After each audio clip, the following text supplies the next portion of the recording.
Well, it's often said that every hero has a career which ends in tears, and it's certainly true that Alan Greenspan, who managed the federal financial policies in the United States for many years through the period of September 11 and the rest, he has come in for quite a lot of flack recently, despite the fact that he'd been seen as the saviour of the United States in terms of stability and economic growth over a long period of time.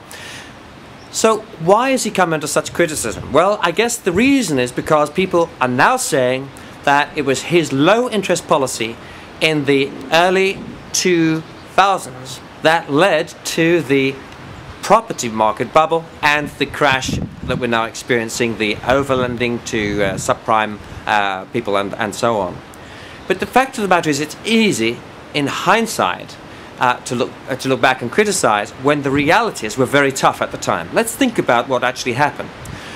Firstly, there was the dotcom boom and crash, which led the American economy into a period of relative weakness. It was just about turning when September 11 happened, and interest rates were already quite low.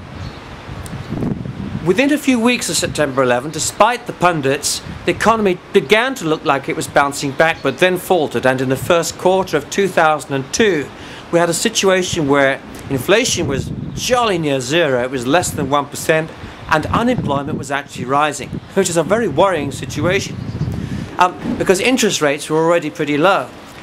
And the worry, the underlying worry, the real long-term worry, was that we would see a repeat of the Japanese disaster, with deflation taking hold of the market, which turned out to be extremely difficult in the period that it led to in Japan.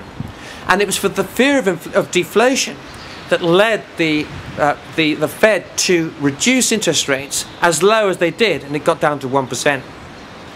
And it stayed there for quite a while. As inflation continued to be low, there was still a risk of deflation.